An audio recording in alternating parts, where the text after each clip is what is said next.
도약을 위한 도움닫기라는 제목으로 함께 은혜를 나누고자 합니다.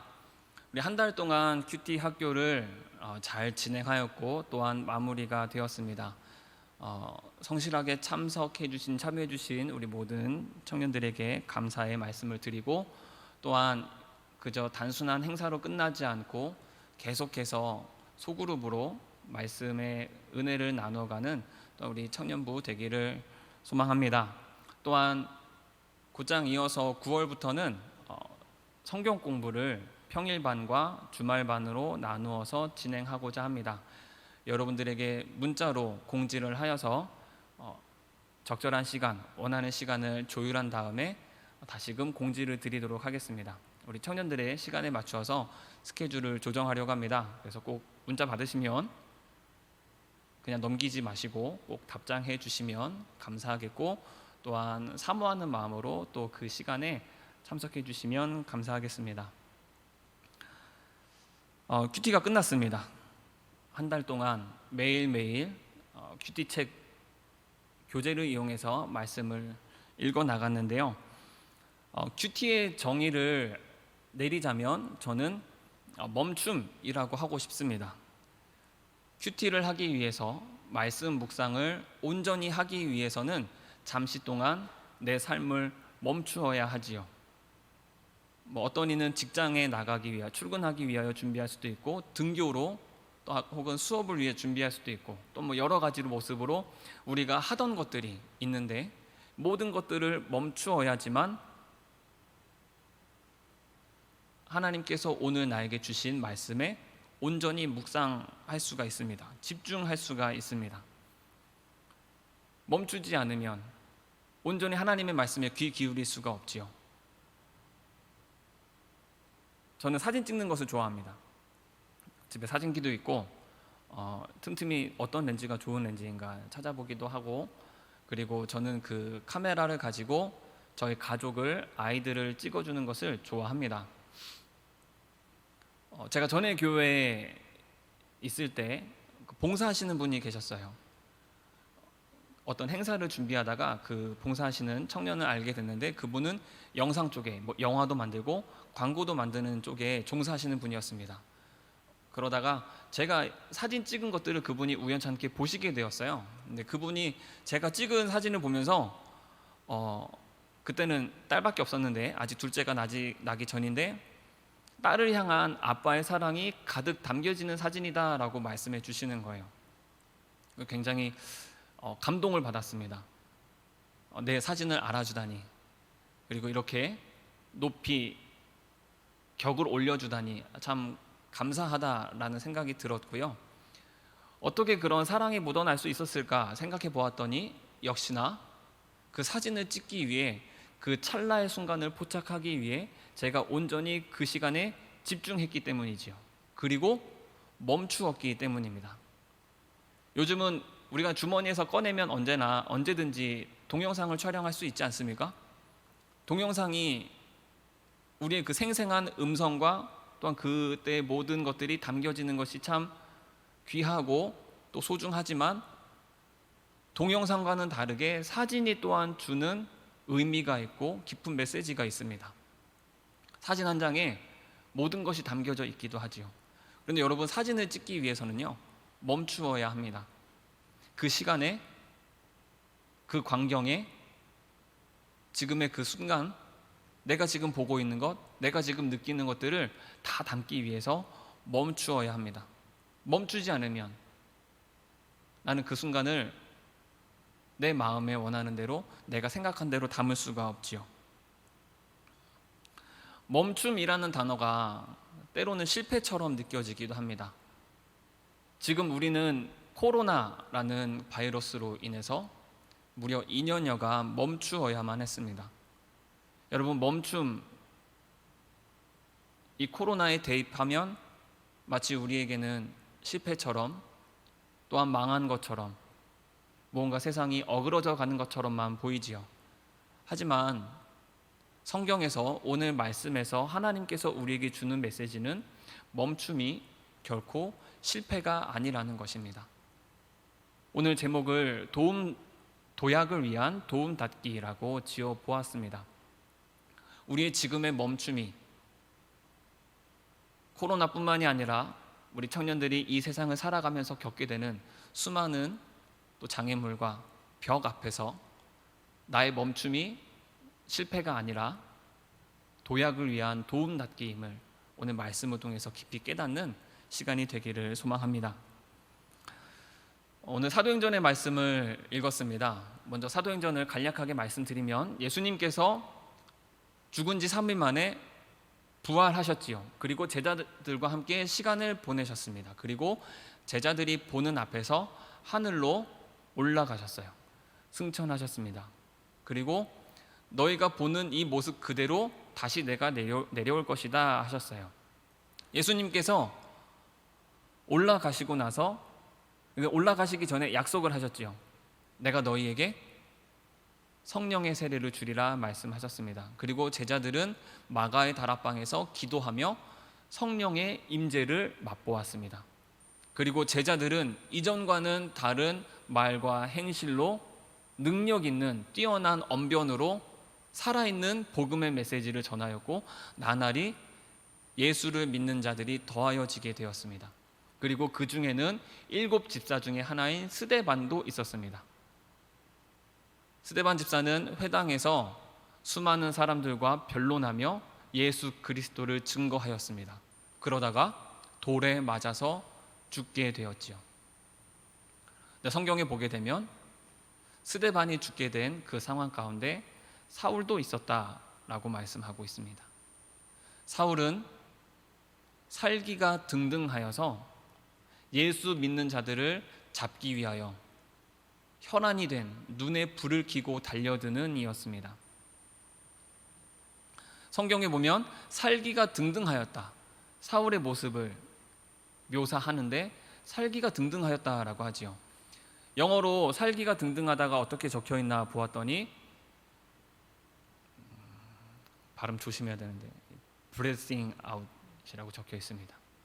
breathing it이 있고 breathing out이 있죠. 숨을 내쉬다. 숨을 내쉬는데 죽음이 가득하였다. 죽음의 기운이 가득하였다. 숨을 내쉴 때마다 그에게서 죽음의 기운이 물씬 풍겨져 나왔다. 그는 호흡하는 것이, 그가 살아있는 목적 자체가 누군가를 죽이기 위하였다라는 것입니다. 그의 목적은 사람을 죽이는 일이었습니다. 누구를 죽이는 것입니까? 예수님을 믿는 자들을 죽이기로 작정하고 평생의 소원이, 목적이 그거 하나였던 사람입니다.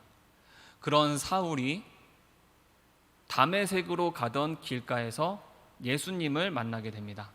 갑자기 호련히 하늘에서 빛이 비추었다라고 나와 있습니다. 그리고 빛이 비추었는데 음성도 들렸어요. 사울아 사울아 네가 어찌하여 나를 박해하느냐. 누구십니까? 나는 네가 박해하는 예수라 하십니다. 그리고 사울은 3일 동안 앞을 보지 못하게 됩니다. 그리고 그 기간 동안 먹지도 마시지도 아니하였습니다. 하나님께서 또 다른 사람, 아나니아라는 사람을 부르셔서 그로 하여금 사울에게 안수하게 하셨습니다. 그랬더니 사울의 눈에서 비늘 같은 것이 떨어지고 그가 앞을 보게 되었다라고 말씀합니다. 눈이 떠진 사울이 가장 먼저 무엇을 했을까요? 세례를 받았습니다. 여러분, 세례를 받았다라는 것이 어떠한 의미인지 알고 계십니까? 여기 계신 분들 모두 다 세례 받으셨죠? 아마 대부분 세례를 받으셨을 것으로 압니다. 여러분, 세례는 무엇을 의미합니까? 세례는 내가 죽은 것입니다. 세례는 내가 죽고 이제는 내 안에서 예수 그리스도가 살아계시는 것입니다. 원래 본디 세례는 강가에서 행해졌습니다. 이렇게 물이 넉넉히 흐르는 강가에서 세례를 주는 이가 있고 세례를 받는 이가 이렇게 품 안에 안깁니다. 그리고 이렇게 눕히지요.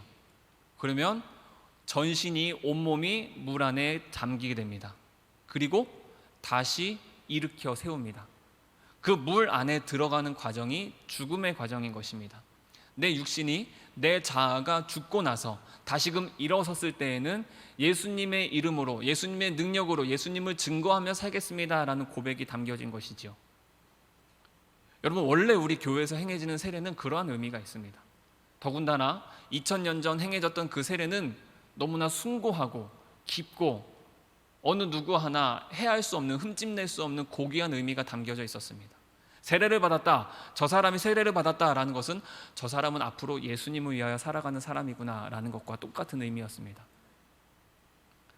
살기가 등등하여서 숨을 내쉴 때마다 죽음의 기운이 가득하였던 사울이 3일 동안 앞이 보이지 않다가 눈을 뜨고 난 후에 세례를 받았습니다. 무슨 뜻입니까? 앞으로 사울은 예수님만을 증거하기로 결심했다라는 것입니다. 이전에는 예수님을 믿는 자들을 잡아 죽이려는 사람이었다면 이제는 예수님을 증거하는 삶을 살기로 결심했다라는 것입니다. 그렇게 사울이 세례를 받았어요. 성경에 보면 그 후로 즉시 그가 무엇을 했습니까? 회당에 나아갔습니다. 회당에 나아가서 예수님이 살아계신 하나님의 아들이시다라고 증거하였어요. 여러분, 이 장면이 얼마나 재밌는 장면인지 모릅니다. 스데반이 죽을 때 어디에 있었는가? 그는 회당에 있었어요. 회당은 유대인들의 예배 장소이자 재판의 장소이자 교육의 장소였습니다. 그곳에서 스데반은 예수님을 증거하였는데, 그러다가 돌에 맞아 죽게 되었는데, 바로 그 회당에서 사울은 예수 믿는 자들을 죽이던 사람에서 이제는 복음 전하는 자로 바뀌게 되었던 것입니다. 갑자기 예수님을 전하는 사울을 보고 사람들이 어떻게 생각했을까요? 당연스럽게도 모두가 당황했겠지요. 당혹스러웠겠지요. 성경에 보면 그를 아는 모든 이들이 당황했음을 알 수가 있습니다. 저 사람 분명히 예수 믿는다 하면 잡아다 죽이던 사람인데 저 사람이 지금 왜 예수님을 전하지? 같은 편이었던 유대인들조차 제가 지금 뭘 하고 있는 거지? 예수 믿는 자들은 의심의 눈초리를 지울 수가 없었어요. 저거 지금 연기하는 거 아닌가? 내부자들 색출하기 위해서 지금 언더커버, 지금 속이고 연기하는 것 아닌가? 유대인들도 대체 지금 사울이 왜 저러는 것일까? 의문을 감출 수가 없었지요. 그런데 날이 가면 갈수록 사울이 바뀌었다라는 것이 너무나 여실히 느껴지는 것입니다. 그의 목소리에서, 그가 전하는 내용에서 저자가 이제 예수님을 믿는 사람이 되었구나 알게 된 것이지요. 결국 유대인들은 사울을 죽이기로 합니다. 그리하여서 사울은 제자들이 도와주어서 성벽에서 줄을 타고 내려와서 예루살렘으로 향하게 됩니다. 근데 성경에 보면요, 이제 다메섹에서 지금 그 일이 있었어요. 예수님을 만나고 증거하다가 죽음의 위기로 성벽을 타고 내려왔는데 성경에 보면은 바로 예루살렘으로 간 것처럼 보이거든요. 그런데 이 다메섹에서 예루살렘으로 향하는 이 시기에 3년이라는 공백이 있습니다. 갈라디아서의 말씀에 보면요, 이 다메섹에서 곧장 예루살렘으로 간 것이 아니라 아라비아로 갔다라고 적혀 있습니다. 그곳에서 무려 3년의 세월을 보냅니다. 3년 동안 연단의 과정을 거쳤다가 예루살렘으로 간 거예요.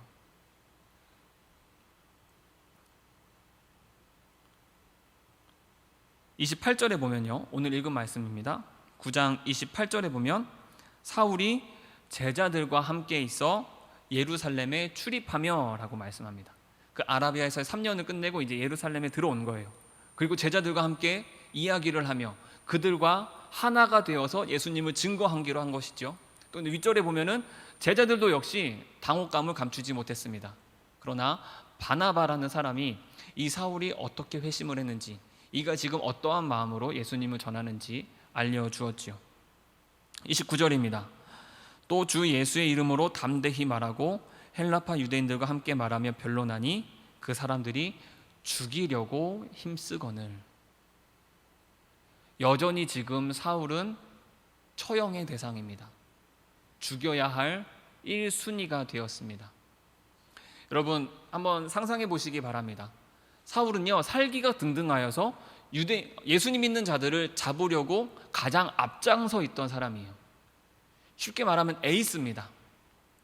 사울의 이름만 들어도, 그의 얼굴만 봐도, 그가 지나가는 모습만 봐도 아, 저 사람이 예수 믿는 사람 잡는 사람이구나, 누구나 다 알 수 있을 정도였어요.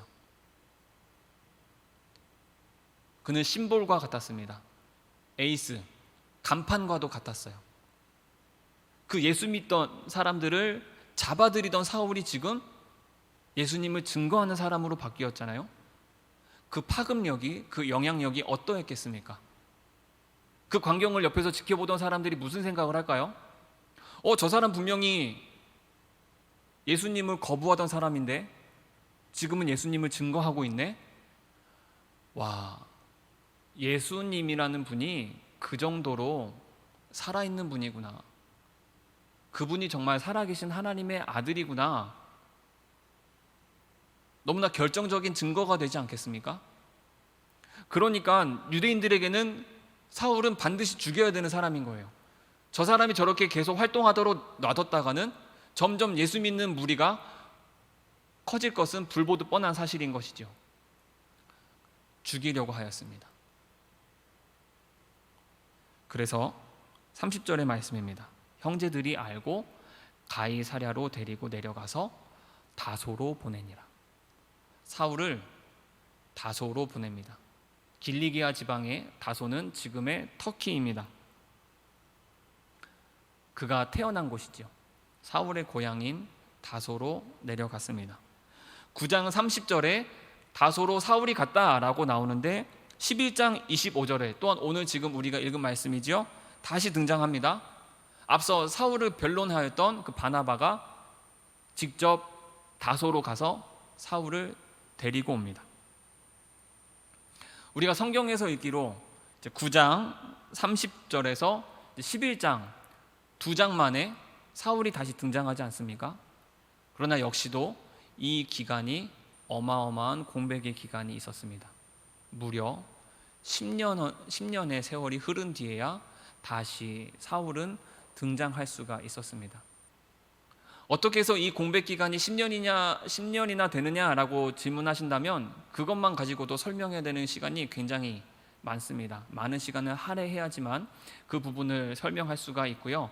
우리가 인정하는 공신력을 가진 많은 성경학자들이 이 기간이 10년으로 보고 있다, 10여 년으로 보고 있다라는 것만 알고 계시면 좋겠습니다. 사울은 10년 동안 고향에서 머물러야만 했습니다. 우리는 성경을 읽으면 사울이 회심하고 예수님을 믿고 이제 예수님을 증거하겠다 마음 먹고 곧장 자신의 사역에 뛰어든 것 같지만 사실은 그가 회심하고 난 뒤에 3년 동안 아라비아에서 생활해야 했고 또한 다시 10년 동안 고향에서 생활을 해야만 했습니다. 그가 마음을 먹고 쓰임 받기까지는 무려 13년의 시간이 흘러야만 했었다라는 것입니다. 늘 항상 바쁘게 앞만 보고 살아왔던 사울이 갑자기 멈춰서야만 했습니다. 그가 에이스였다고 말씀드렸지요. 살기가 등등했다고 했지요. 그는 목적한 바가 있으면 그것을 이루기 위하여서 열과 성을 다하는 자였습니다. 그는 자신이 마음먹은 것을 위해서 자신의 삶을 송두리째 바치기에 주저함이 없는 사람이었습니다. 그가 예수님을 믿는 자들을 죽이기로 마음먹고 열심을 달렸다면 이제 회심하였으니 예수님을 증거하기로 자신의 삶을 다 바치기로 했겠지요.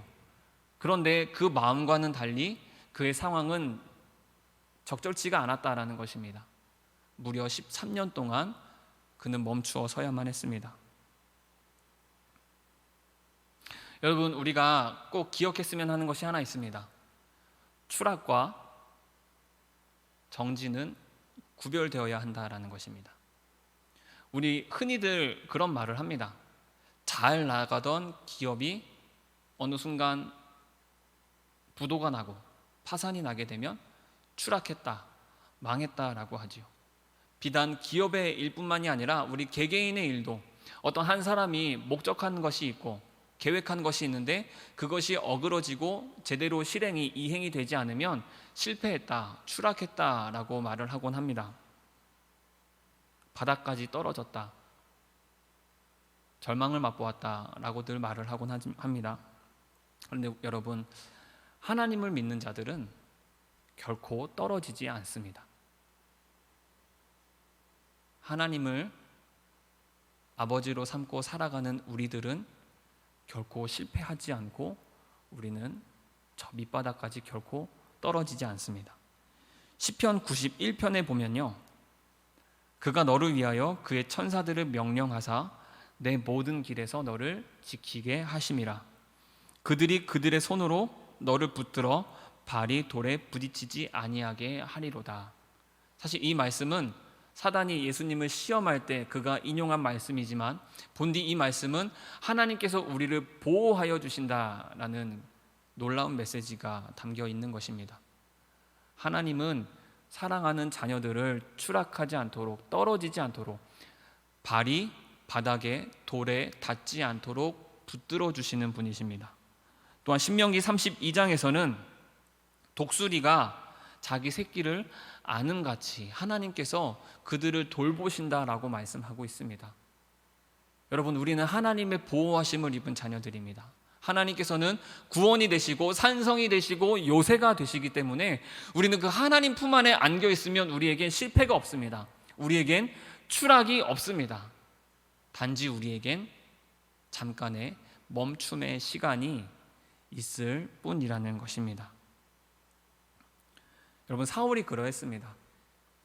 한창 달려가기도 바쁜 때 그는 멈추어 서야만 했습니다. 유대인들에게서도 죽임을 당할까 전전긍긍하였고, 이제는 같은 공동체라고 생각했던 믿는 이들에게서도 의심의 눈초리를, 그 따가운 시선을 계속 받아야만 했습니다. 한창 주가가 치솟고 많은 사람들에게 인정을 받는 것 같았지만 한순간에 그는 내 편은 아무도 없는 홀로선 자가 되었습니다. 그리고 고향으로 다소로 돌아가서 너무나 심각한, 너무나 잔인한 거리두기를, 격리된 생활을 해야만 했습니다. 그런데 여러분, 사울이 그 10년이라는 세월 동안 고향에서 거리두기를 한 채, 격리된 채 생활했기에 앞으로의 그의 사역이 더욱 빛을 발할 수가 있었고, 하나님의 귀한 사명을, 복음 전파의 사명을, 영혼 구원의 사명을 온전히 감당할 수 있었다라는 것을 기억해야만 합니다. 로마서 1장입니다. 로마서 1장 1절과 2절을 보면 로마서 바울이 지은 서신이지요. 로마에 있는 교회들을 향하여서 그가 편지를 썼는데 그 1장 1절로 2절을 제가 읽도록 하겠습니다. 예수 그리스도의 종 바울은 사도로 부르심을 받아 하나님의 복음을 위하여 택정함을 입었으니. 여러분, 사도는 예수님을 만난 것이 사도거든요. 12제자들이 예수님을 만났을 뿐만 아니라 그 옆에서 보필하였지 않습니까? 그들이 사도입니다. 예수님을 만나지 못했다면 그들은 결코 사도라 할 수 없어요. 그런데 사울이, 다시 말해 사도 바울이 자신을 향하여서 나는 사도다, 나는 예수님을 만났다라고 고백합니다. 그가 복음 전파를 위하여 택함을 입었다라고 하고요. 2절에 보면 이 복음은 하나님이 선지자들을 통하여 그의 아들에 관하여 성경에 미리 약속하신 것이라. 그가 복음을 설명하는데 뭐라 설명합니까? 예수 그리스도께서 십자가에 못 박혀 죽으셨다, 이런 복음으로 말씀하는 것이 아니라 하나님이 성경에 미리 약속하신 것이다 라고 말씀하고 있어요. 하나님의 아들을 복음을 무엇이라 설명합니까? 성경에 미리 예언하신 것이다. 사울은 가말리엘의 제자였습니다. 가장 당대에 뛰어난 학자 중 한 사람이었던 가말리엘의 문화에서 배운 사람으로서 어마어마한 실력을 갖춘 사람이었고 구약 성경을 통달한 사람이었습니다. 그런데 그가 예수님을 믿고 난 뒤에 예수님을 만났더니 그동안 그가 배웠고 익혔던 구약 성경의 모든 의미들이 새롭게 다가오기 시작한 거예요. 그 구약 성경의 모든 메시지와 내용들을 다시금 새롭게 해석하고 연구하고 파헤치는데 그 시간이 언제의 시간이었느냐? 바로 그 다소에 홀로 있었던 10년의 세월 동안 그 과정이 이루어졌다라는 것입니다.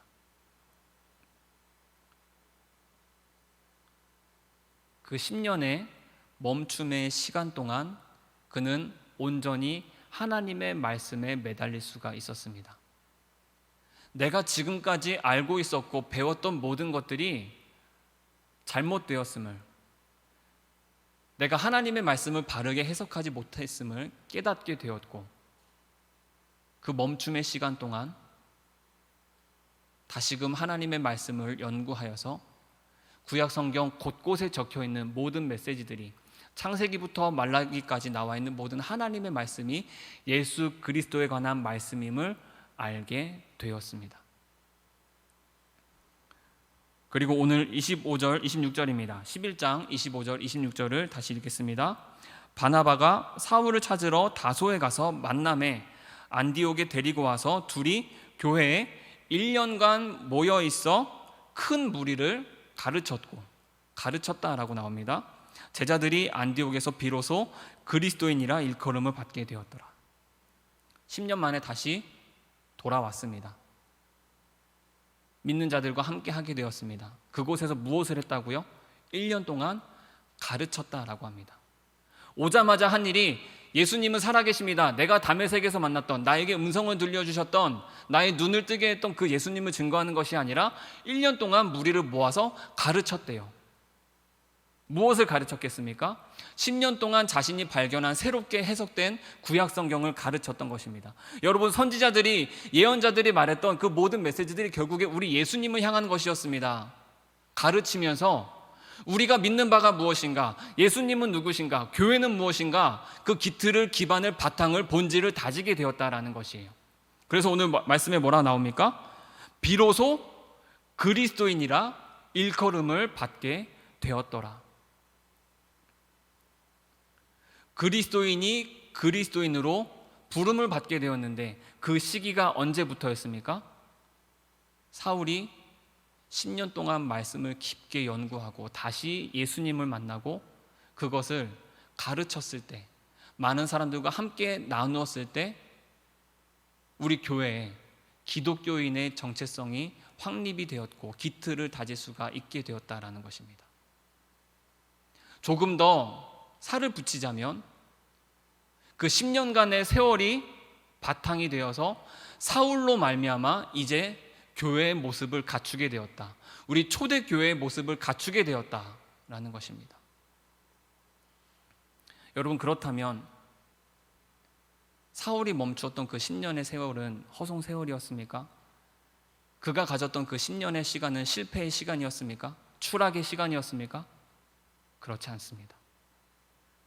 그가 그 10년이라는 세월을 지나왔기 때문에 우리 교회가 교회되게, 그리스도인이 그리스도인으로 불릴 수가 있게 되었습니다. 전 세계가 코로나 바이러스라는 미중유의 바이러스로 인하여서 멈추게 되었습니다. 여러분, 코로나뿐이겠습니까?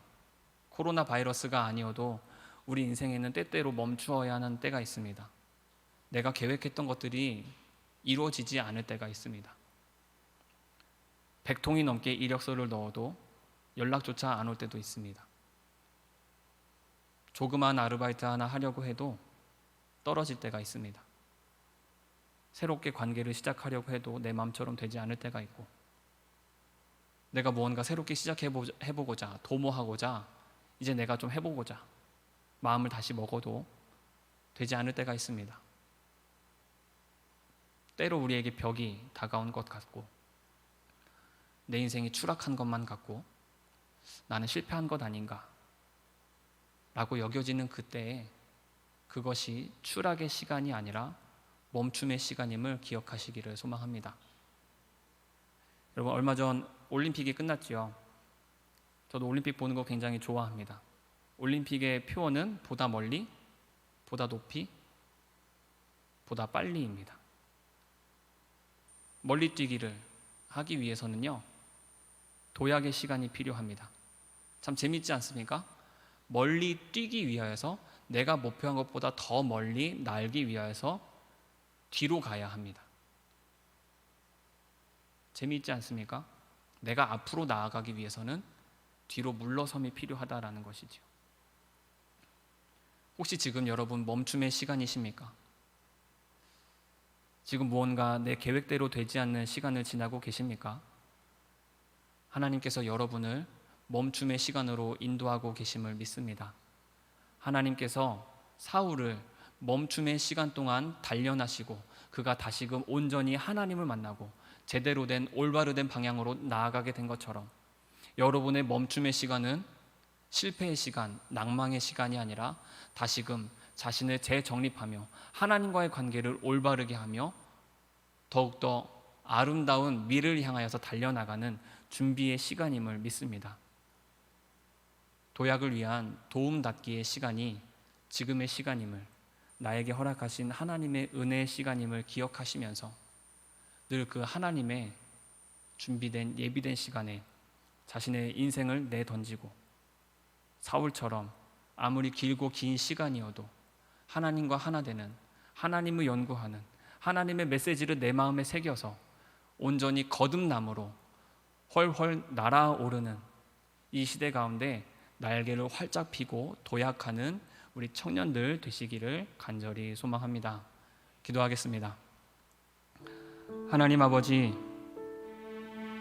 우리에게 때로 아픔의 시간이 있습니다. 지금 전 세계는, 온 인류는 2년 시간 동안 멈추어야만 했고, 또한 우리 개개인의 인생을 들여다보면 우리는 때때로 그 자리에 우두커니 서 있어야만 하는 때가 있습니다. 하나님 아버지, 그 멈춤의 시간이 저주의 시간, 실패의 때가 아닌 하나님께서 예비하신 우리가 훨훨 날아오르기 위한, 도움닫기를 위한 시간임을 알게 하시니 감사합니다. 사울처럼 우리가 그 멈춤의 시간에 온전히 하나님께 집중하고 나를 단련하고 연단하는 청년들 되게 하여 주시옵소서. 더 멀리 더 높이 날아오르기 위하여서, 도약하기 위하여서 도움닫기 시간에 있음을, 내가 지금 그 멈춤의 시간에 있음을 기억하며 나를 보호하시고 나를 안으시는 그 하나님의 품 안에서 온전히 거듭남으로, 내가 더욱더 깨어짐으로, 하나님과 하나됨으로 이 세상 가운데 날개를 활짝 펴는 우리 청년들 될 수 있도록 인도하여 주옵소서. 감사드리며 예수님의 이름으로 기도하옵나이다.